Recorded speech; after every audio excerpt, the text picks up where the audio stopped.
Okay, so here we are. This is the starting of my lavender and a couple of leftover tomatoes that I had that I just threw in there. These are actually Deanna's planter pots. They're supposed to be like a self-wicking pot. The water goes to the bottom through that little tube and the plants suck the water up from below.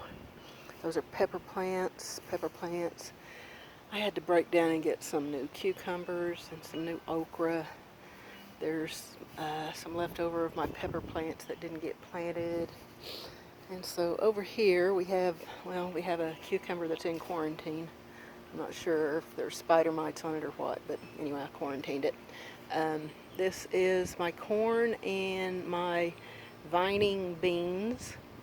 They're green beans, I believe, or I'm not sure if they're pinto beans or green beans. I'm having to hang on and look for that, but I think they're green beans. Hell, I don't know. I have to look.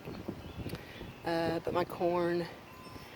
So the idea of planting the beans with the corn stalks is that the beans will climb up the corn stalks. Use those like as a trellis.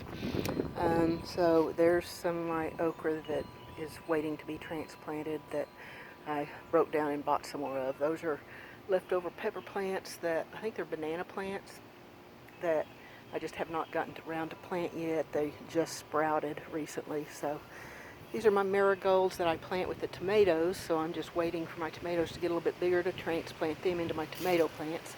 These are more green beans, I believe. I've already harvested a little handful of green beans that I've given to Mom. This right here, the front towards the dirt, there's a strip there of lettuce seeds that I planted about a week ago. And then there's pepper plants that are jalapeno plants there. And then where the bamboo stake is, on back to the other bamboo stake is, those are the San Marino tomatoes. There's 2 rows of those.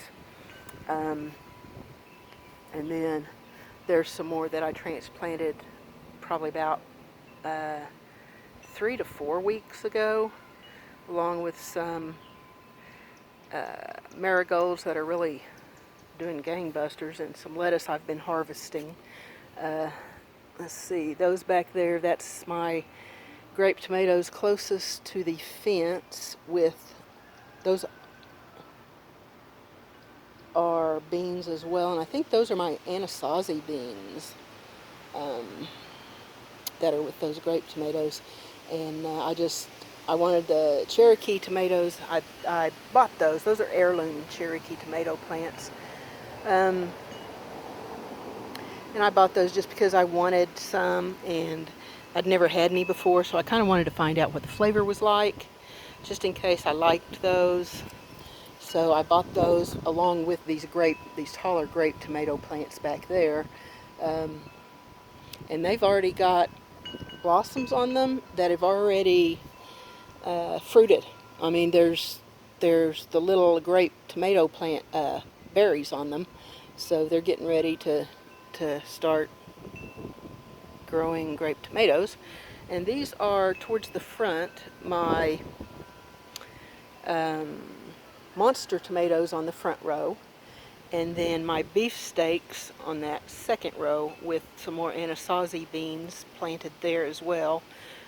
You put marigolds in with your tomatoes to help deter critters, little bugs. The marigolds repel certain bugs that love tomato plants. So I've done this in the past and it works really, really well. And so back here on this area here next to the grape tomatoes, there's supposed to be my cucumber plants down there at the very bottom. They've already started blossoming, but they're stunted. I think I got them out too early, too close to the fence, and they just haven't gotten enough sun yet and warmth to really do anything. So that's why I bought the new cucumber plants. So hopefully those will take off eventually. I do have a wild tomato plant that's started up right there, and I just left it, and I left that little short stumpy tomato plant as well, just to see if it'll do much of anything. But I've got the Anasazi beans. They're kind of like a pinto bean, but they are ancient beans from the Anasazi Indians from back in the early American times. Um, and I love those beans. I've had them before, and so I wanted to grow some, so I ordered me some, and they're popping up pretty good. Not producing anything yet, but it's still a little early. It was kind of late when I got them. It's hard to find them during the pandemic. I mean, everything was sold out, so I had to wait for them, and then once I did find some that were in stock, I had to wait for them to be shipped, and that took, gosh, almost 3 weeks for them to get here. So, and that came from Texas of all places, and then half of them were crushed, so I only got maybe 5 or 6 from them, and I was supposed to get 50 seeds, but maybe, I think 5, 6, maybe 10 at the most came out. So I'm doing as best I can with those, seeing what came up. There's quite a few that came up. Everything just about that I planted of them have sprouted except for one, which is down there. That it was right with the little sign there that says Anasazi, but it never came up. So I don't know if it rotted or if it was just a dud bean or what. But that is my garden this year, and it is starting to be very prolific now. So we will see what happens